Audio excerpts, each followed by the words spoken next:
This is the ALORAIR 180PPD commercial dehumidifier, and I've been running it for a full 3 months across a sealed crawl space and a partially finished basement. From my experience, this unit is built for serious moisture, not light-duty dampness. I brought it in after a spring soak pushed my crawl space humidity into the low 70s. Within about a day and a half, I was reading 45 to 50%, and the musty odor started fading fast. Since then, it's been holding the space steady around the 50% target with very little babysitting. Key features that matter most to me are the built-in pump, the solid low-temperature performance, and a form factor that fits in tight places. The pump is the real difference maker.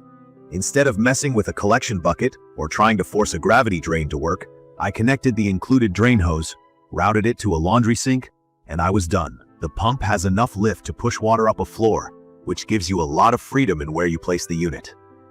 The long power cord and hose length also help if your closest outlet or drain is inconveniently far. The purge button is handy before moving it. It empties the internal reservoir so you're not dripping across the floor. Performance-wise, the numbers on the spec sheet line up with what I've seen. It's rated up to 180 pints a day at saturation, which is an extreme test scenario, and 85 ppd at AHAM, which is the industry's standard testing at 80 degrees Fahrenheit and 60% humidity. AHAM is the one I use to compare dehumidifiers because it reflects real-life conditions.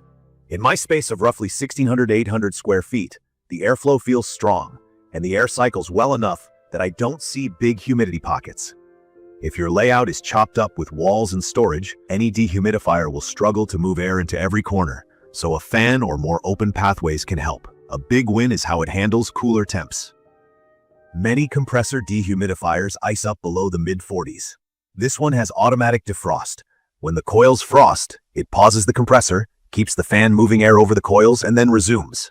I've watched it go through a thaw cycle on chilly mornings and jump right back into drying without any manual reset. I like to be transparent about energy use because these machines often run continuously at the start.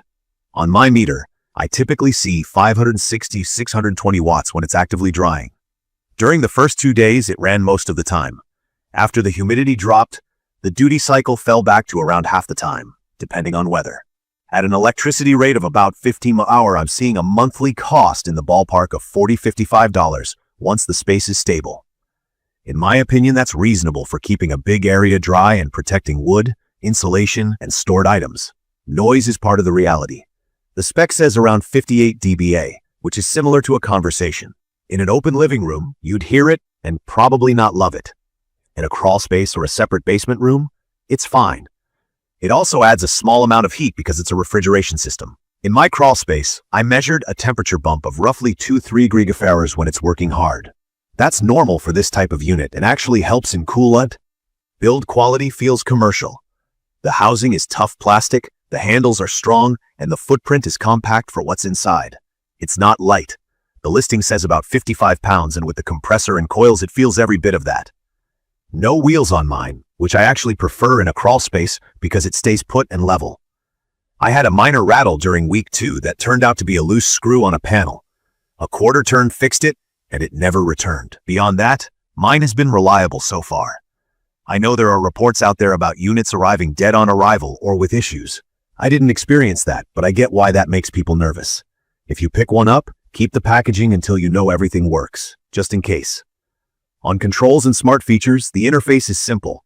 Set a target humidity, check inlet-outlet readings, and let it run. Memory restart after a power outage has worked perfectly for me. My unit is labeled Storm LGR Extreme Wi-Fi, and it did pair to the app on 2.4 GHz Wi-Fi.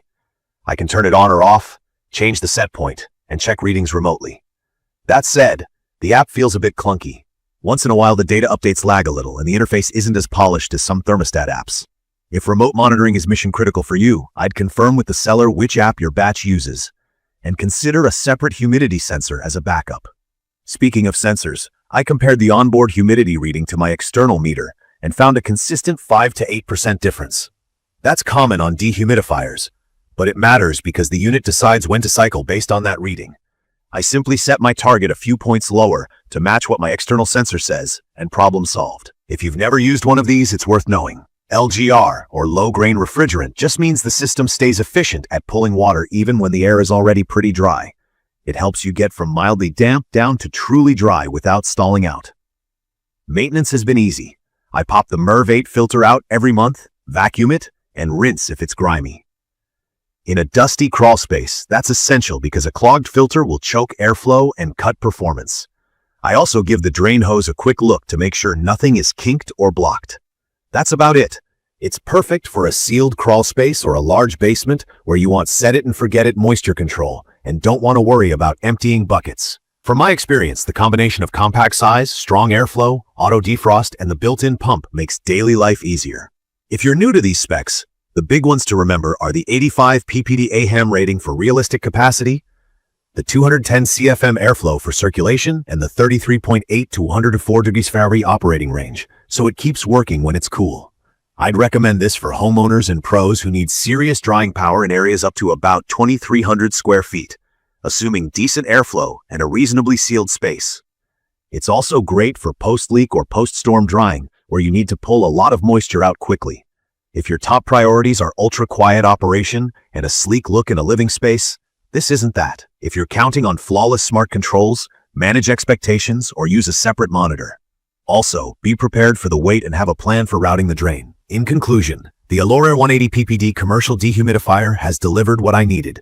Fast pull-down from a wet start, steady long-term humidity control, reliable drainage, and workable noise in a non-living area. The app works for me, but isn't perfect. The onboard humidity reading is a bit optimistic compared to an external meter, and the unit is heavy. The core job, moving a lot of moist air over cold coils and getting the water out of your house, gets done well. In my opinion, that's what counts most. If this video helped, please hit subscribe, drop your questions or your own experience in the comments, and I'll do my best to reply. Thank you for watching.